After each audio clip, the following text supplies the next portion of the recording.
Hello दोस्तों, स्वागत है आपका यूट्यूब परिवार में। अपने कर रहे हैं राजस्थान चतुश्रेणी 2025 की तैयारी।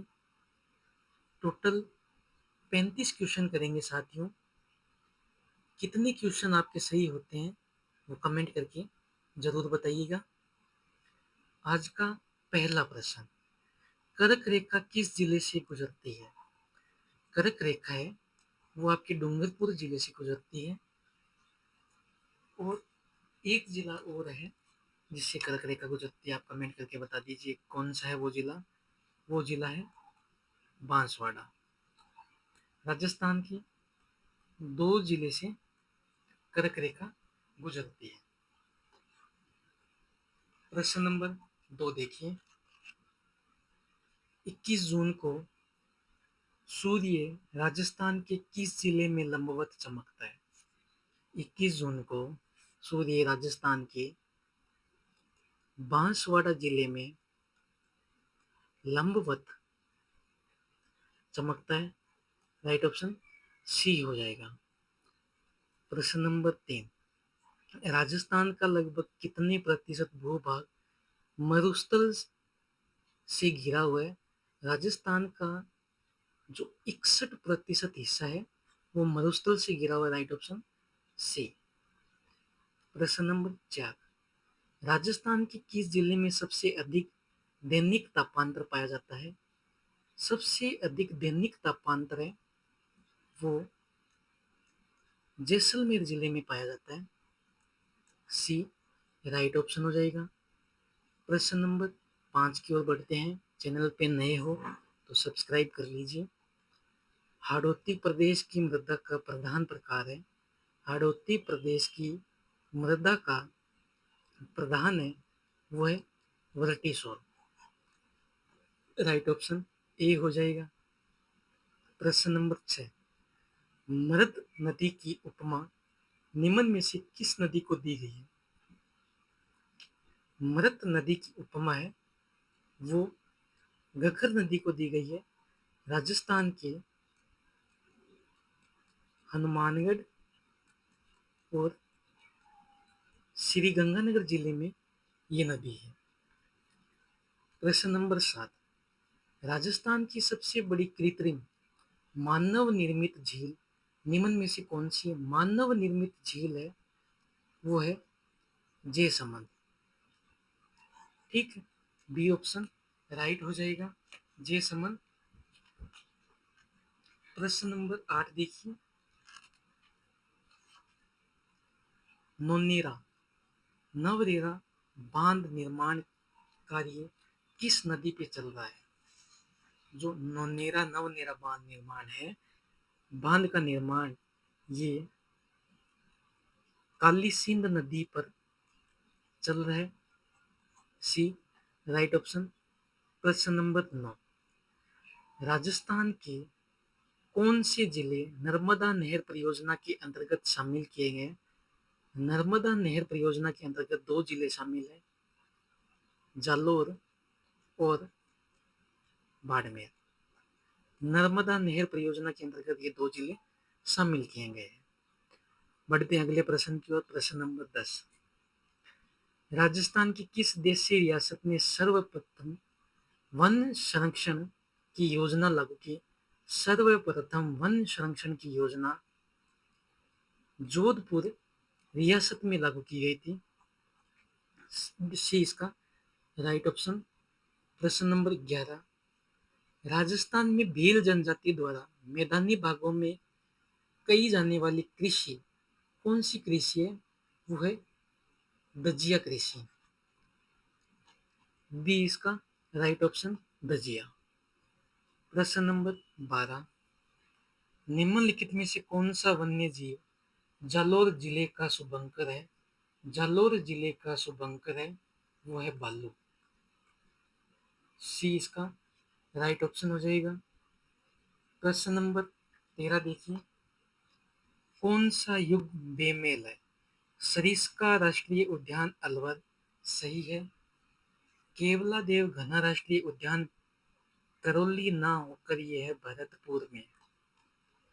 राष्ट्रीय मरुद्यान जैसलमेर, रणथंभौर राष्ट्रीय उद्यान सवाई माधोपुर, ये बी इसका राइट ऑप्शन हो जाएगा। प्रश्न नंबर 14, कौन सा कोटा में स्थित टाइगर रिजर्व के लिए प्रसिद्ध है? टाइगर रिजर्व के लिए प्रसिद्ध है, यह है Mukundra reserve park, B right option. प्रश्न नंबर 15, विश्व जैव विविधता दिवस कब मनाया जाता है? विश्व जैव विविधता दिवस 22 मई को मनाया जाता है, बी राइट ऑप्शन। प्रश्न नंबर 16, भारत के किस राज्य को खनिजों का संग्रहालय कहा जाता है? खनिजों का संग्रहालय वो राजस्थान को कहा जाता है। राजस्थान में सर्वाधिक खनिज पाए जाते हैं। नेक्स्ट प्रश्न, जाफराबादी नस्ल संबंधित है। जाफराबादी नस्ल है वो भैंस की नस्ल है, गाय भेड़ बकरी की नहीं है, जाफराबादी भैंस की नस्ल है। प्रश्न नंबर 18 देखिए, राजस्थान में मूंगफली की प्रमुख मंडी कहाँ है? मूंगफली की प्रमुख मंडी लोणकरनसर, ये कहाँ पे है? बीकानेर में। इसको राजस्थान का राजकोट भी कहा जाता है। ठीक है, बीकानेर राइट ऑप्शन ए हो जाएगा। प्रश्न नंबर 19, बीकानेरी नरमा एवं मालवी, जहां नरमा का नाम आ गया वो कपास होगा। मालवी से बहुत कम लोग जानते किस की किस्म है, ये कपास की राइट ऑप्शन बी हो जाएगा। प्रश्न number 20, HPCL Rajasthan refinery limited कहाँ स्थित है? ये बालोतरा बाड़मेर में स्थित है, बालोतरा बाड़मेर। प्रश्न नंबर 21, राजपूतों की उत्पत्ति अग्निकुंड से किस रासों में बताई गई है? अग्निकुंड से हुई राजपूतों की उत्पत्ति, ये पृथ्वीराज रासों में बताई गई है, राइट ऑप्शन ए। प्रश्न नंबर 22, गिलुंड किस नदी के किनारे स्थित है? गिलुंड है ये बनास नदी के किनारे स्थित है, राइट ऑप्शन ए हो जाएगा। अगले प्रश्न की ओर बढ़ते हैं। राजस्थान का वह स्थान जो पहले विराटनगर से जाना जाता था, जहां पर पांडवों ने अज्ञातवास का 1 वर्ष बिताया था, आज किस नाम से जाना जाता है? तो वो जाना जाता है विराट, और ये कहाँ है? जयपुर में, ए राइट ऑप्शन हो जाएगा। प्रश्न नंबर 24, किस ताम्रपत्र से रानी कर्मावती के जोहर का पता लगता है? तो वो है पूर्व ताम्रपत्र है, इससे रानी कर्मावती के जोहर का पता लगता है। निम्न में से कौन सा ग्रंथ कुंभा द्वारा रचित नहीं है? कुंभा द्वारा रचित नहीं है वो संगीत स्वप्न है, ये कुंभा द्वारा रचित नहीं है, राइट ऑप्शन सी हो जाएगा। जालोर के चौहान वंश की शाखा का संस्थापक कौन है? जालोर के चौहान वंश की शाखा का संस्थापक है वो है कीर्तिपाल, ए राइट ऑप्शन कीर्तिपाल। प्रश्न नंबर 28, अजमेर नगर की स्थापना के पहले अजमेर के चौहानों की राजधानी कौन सी थी? तो वो थी सांबर। सांबर थी अजमेर नगर की स्थापना से पहले अजमेर के चौहानों की राजधानी सांबर थी। सम्राट अकबर ने 7,000 मनसब और फरजंद की उपाधि किससे प्रदान की थी? तो ये की थी मान सिंह को।